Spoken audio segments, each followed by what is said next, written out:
Good evening everyone, my name is Ryan Jacob Espitogo, and today we're going to discuss about linked lists.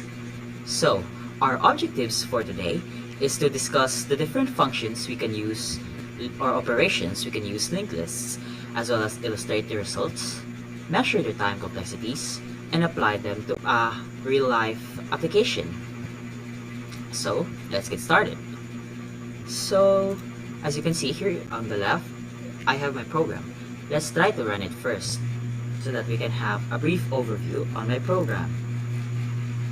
So, my program is a temporary inventory system which gathers barcodes of a mini convenience store that provides party needs. The reason why it's only temporary is because it does not have names on its items. So instead of using like balloons as a name of the item, it just says item number 1, in which is a temporary name, for example a balloon type of product in our temporary inventory system. So let's try to put the number of items. So for example, we are just gonna have 3. We're not gonna take huge amounts of items, because if we do, it's gonna take a lot of time explaining each of them. Okay, so let's try 3. So as you can see, the program states the current number of items, since we're going to be utilizing insert and deletion later. So input item barcode list. So our program gathers the barcode of the different items in the shop. It also follows the UPCE barcode system, which means that it only gathers 6 digits instead of the normal 12 digits, because we're also using int, which is really limited. It only takes at least 9 to 10 digits advisable. So we're going to follow the UPCE. So let's put an item here. So normally barcodes have first and last. However, in our program, we're just not gonna use the first and last, only the middle, which is the most important part of the barcode system. So let's just put it here. 245,865. So this is our first barcode that we're gonna be inputting in our system. So input item number 2's barcode. So what if we're just gonna try to put just 2 digits? Will we expect that the program will just input a barcode of 12, or does it translate the numbers into a barcode instead? So let's put 12. Next is just we're gonna put a standard barcode there. So let's try to enter. So now that the barcode is printed, here are our barcodes with their respective items. So item 1 has this value, and item 2, which has only 12, has 6 digits. Why is that so? Because I program it to do that during the printing process, because there are no barcodes that only have 2 digits in a UPCE standard. So the rest of the numbers will be 0, 0, 0, 0. Okay, so let's press any key. So here we are presented with different options that we can utilize in our program. So before we do that, let's exit it first and explain each one. So here we have our different functions that we are going to be using in pitogoresource.c. Actually, we also have it here, our struct nodes, which includes 1 item and just 1 next. So what we're currently using is a singly a singly linked list, because you're gonna see later that we're gonna be using null instead of connecting it to the head after reaching the end of our linked list. Okay, so let's explain the programs first. So we mentioned earlier that we get the maximum number of items, so we're gonna be using that as the parameter on our creation of the list. So as you can see here that we are gonna be measuring the maximum items first. So we declare first the linked list, which is head is equals to struct node. This is actually allocating the memory of our linked list, which is head here. I also just use pointers here, here, and here to just for easy writing, because if we use this here, it's gonna be a bit problematic for me. It's my preference. Okay, so let's explain it here. So first we have a count that will measure this one. As you can see earlier that we have numbering system in items 1, 2, 3, and 4. 1, 2, 3, and it's actually count, because we are not keeping track of the order of the linked list in its actual struct node. We only have one variable available in there. So how does this work? So first we are going to receive an input. Okay, let's actually visualize it here. So the head, this is the head. So in our first line of program, we are gonna be getting the head first. So our new item refers to the first item on our linked list. So new item, what is our new item?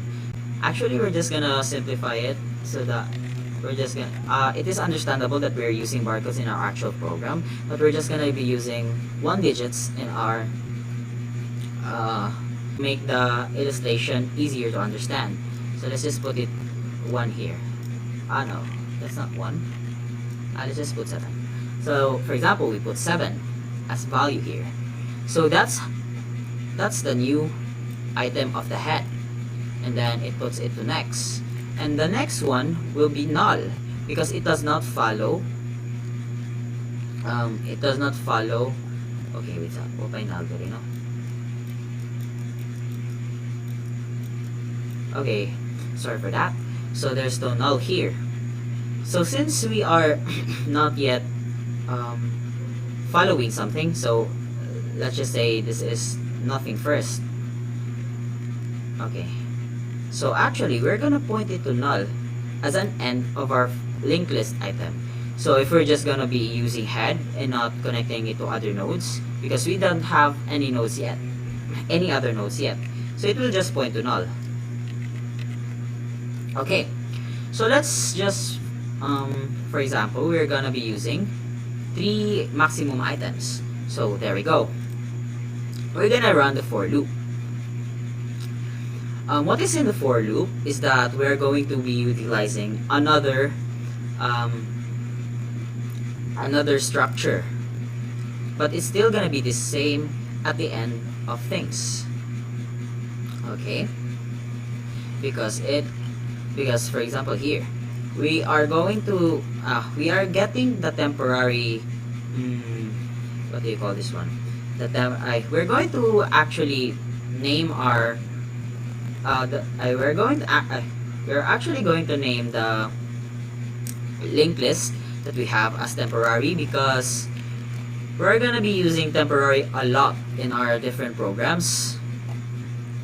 Yeah, so temporary will be our main structure to be used in our programs and our functions, I mean.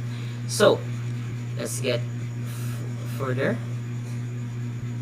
So we actually tried to to make sense here, we are actually utilizing two nodes here. For example, that's another node, okay, so that's another node, that's new item. So we're going to receive a new item first. So what is our new item? For example, 8, and this is next, and this is 1, this is next. So what happens here? So first it gets a new item and it points to null, but we're going to actually connect our temporary node. So this is now temp, since the head is now the temporary is now equal to head. So we are now going to get this connected into this, our temporary. So the temporary next, which is this, will be actually be copying the value of new node, which is 8 here. We're just copying it. So it's still gonna be looking like that, and then we're going to set temporary, this one, as the temporary next. So from here, this is our initial neck temporary, but then because it copies the value of the head, and then after this line of code, this will be the new temporary, in which it chains until it reaches null, or the maximum amount of items. So to fast forward, it's just gonna be looking like this. So we're gonna be using 1 in our new node. So then it temporary next will be copied, copying the new node, the value of new node, which is 1, and then temporary will be here. Okay, there we go, and it automatically points to null after all of that. So this is how our singly linked list is gonna be look like.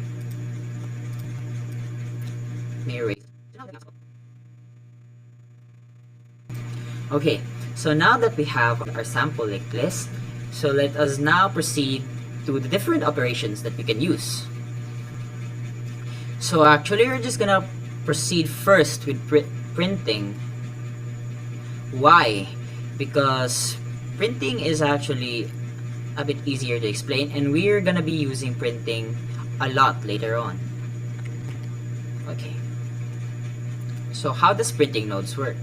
So a printing node has time complexity of O multiplied by n, because this refers to the numbers of operations within the while. So it varies from either 1 or from 1 or to more than 1 actually. For example, it can have its worst case as 9, and this would be 9. Understood? Yes. So it can be replaced by any integer value, n. Okay, so let's try. So first is that in printing, we're gonna be assigning temporary with the head. So what does this mean? So temporary will copy the value of the head here. So like we did before, we're just gonna do it once again. Actually, yeah. So 7, it will actually, wait, let me label it first, temp. So this is temporary. So this is temporary. Since we copied the head, and this is now the first head, we can now attempt to print.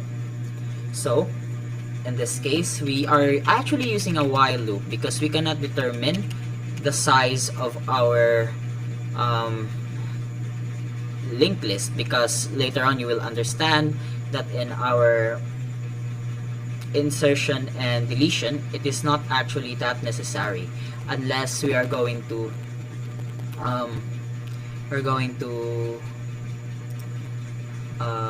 minus the item maximum, which reflects to the maximum number of items in the linked list, but it does not correlate with each other. So what happens to the linked list doesn't actually affect item maximum. The variable item maximum here. So it's temporary here. Go. So not insert, output. So as you can see here, it runs this program. So what happens here is that it prints the value of this one. For example, 7. It's gonna label it as item number 1, and let's actually try to run it. It's easier to visualize if we run the program. So example 3. That is item number 1, barcode 7, that is 8 and 1. So there. This is our sample. And this actually refers to the list output function that we have. So as you can see, it prints the code 7 first. So it prints it. And then, after printing it, it just transfer the temporary, since this is our head and this will be our basis on the order of things. So then we're just going to move temp to the next linked list. As you can see, it's pointing to the next part of the linked list. Bale siya, it points it here. That's why its new temp is gonna be 8. Then it prints 8, just like what it did to 7. And this prints, and then the process goes on. And the process goes on until temp reaches the end of the program. So it goes to 1, it prints until it reaches null. After it reaches null, the program stops because the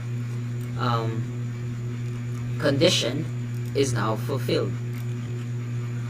So that's how printing the output of the list works. So it runs on a O over N time complexity. It can have the best scenario as 1 step, and it can have anywhere as long as it is as many as 100 above, or let's just put our example as 3. And our average is gonna be 1 and 3. I want 2, 3.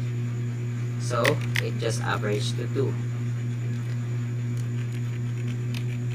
This is just a sample. If we are just going to take 1 to 3 inputs, so that's gonna be the average.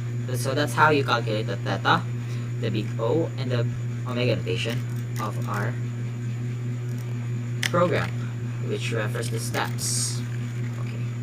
So now that we're done with the output, we're now going to proceed with the insertion. So how does insertion works? Let's actually clear this one first.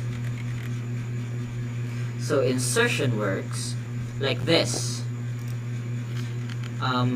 It actually just works with O is equals to 1, because we're not going to use loops. ON usually uses loops, while O1 does not use loops but just assigns the variables directly. So why is that so?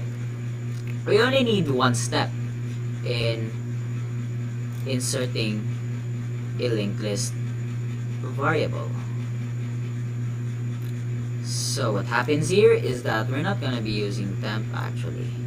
We're going to be using the new node, which is another type of structure that we have, in which we use for getting the values of structures and then transporting it to either the head node or the temporary node. Either way, they correlate with each other because temporary actually points to head in our list. So what happens here is that this is the head. So new node actually puts a new item here. this is n. This is gonna be, for example, 6.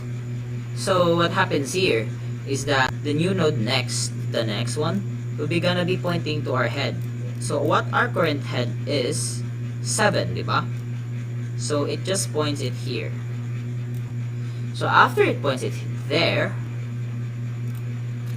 what happens is that the new head will be 6. So that means that we're just gonna be doing that in each and every situation that we insert one link, one node.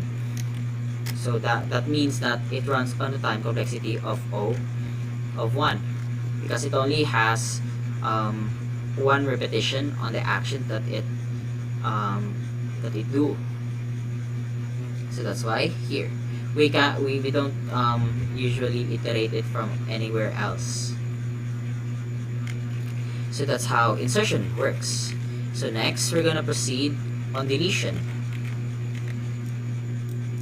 So this is our head node. Oh wait, actually let's actually visualize the results first before we proceed. So 3. So what again is our example? 7, 8, and 1. So that's it. And we are going to insert. So what we're going to insert is the value 6. So it adds the current number of items into 4. Now we're going to print our list. So as you can see, the new item 1 will be 6 and the new item 2 will be 7. Yeah, that's how it works and so on. Okay, now that's the wrong key. Okay, let's go. So let's proceed with the list delete or the deletion of an item in a linked list. So actually it also follows the time complexity of 1. Why? Because we are not going to use for loops or any loops at all, because we're going to use just one iteration. So it is quite simple actually. So the head icon is just gonna point to the next. So this is gonna be our new head head node. So that means this node will be excluded, which means this is gonna be deleted because it does not point to it anymore. So that's how simple deletion. Let's actually try to visualize it.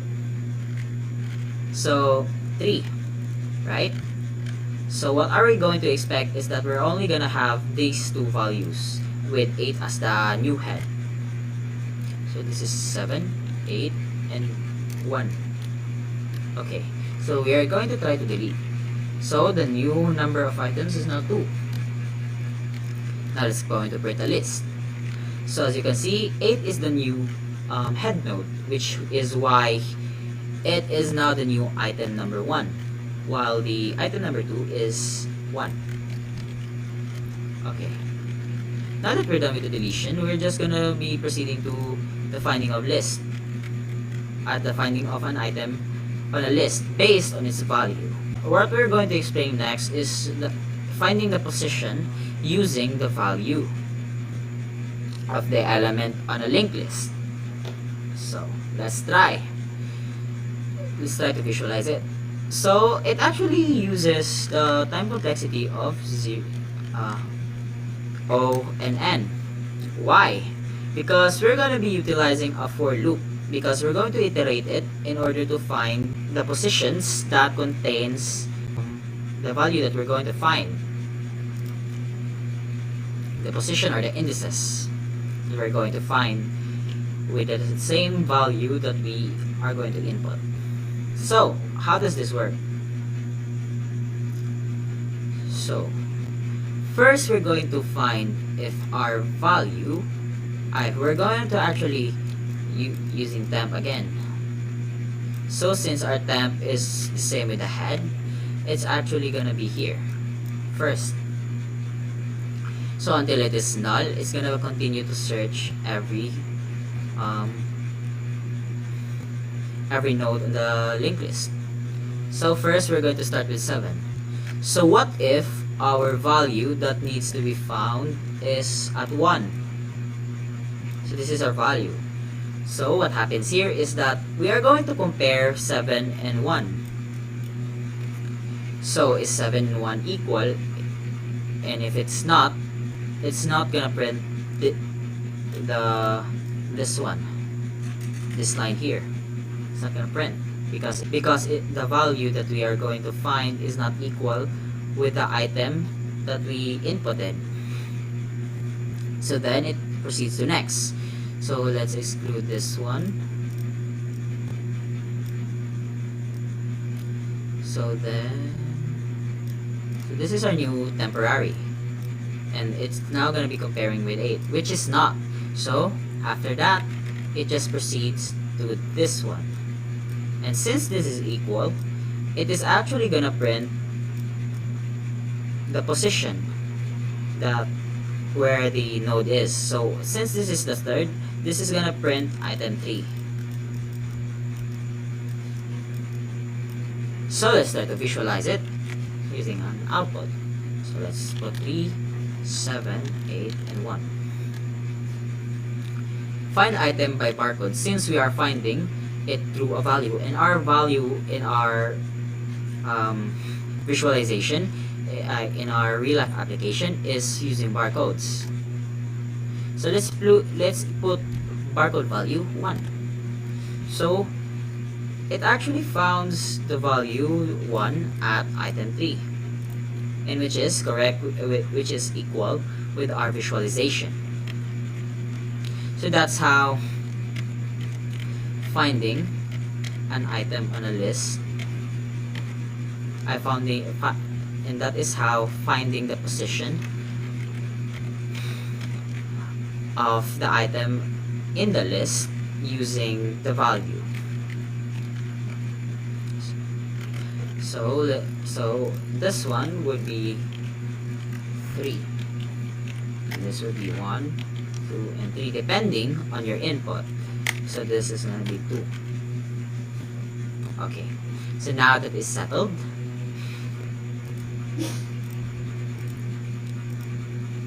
we're going to put 2 lang ha, assuming that we are running the program again by using 2 values instead of 3 and 1 values only.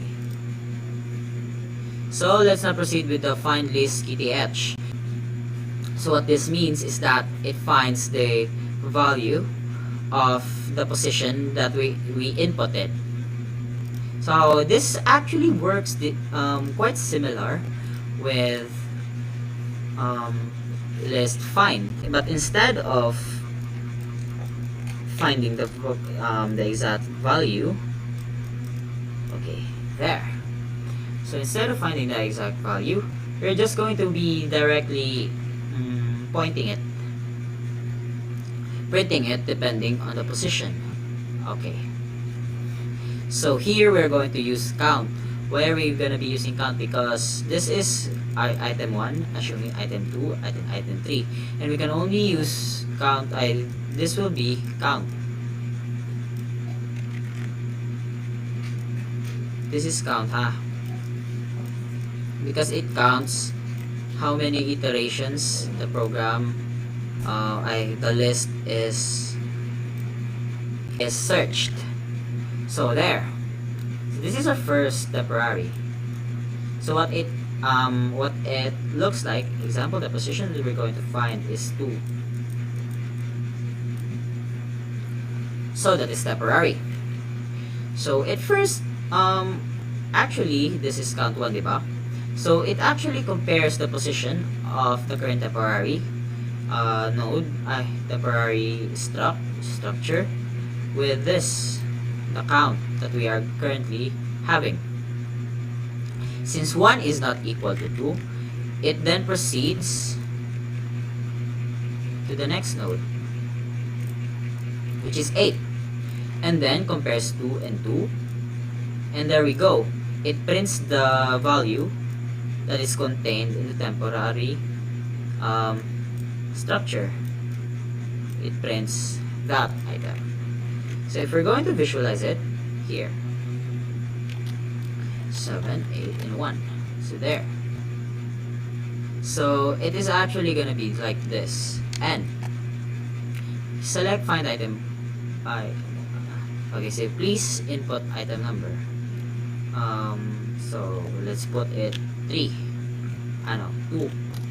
So what it's gonna output is actually 8. Same with our illustration. So now that that's done, we're actually gonna be explaining how actually it's still the same type of complexity. What I explained earlier will be applied the same here, since they're a bit quite similar but different in the values they search. ID used as sentinel for the search.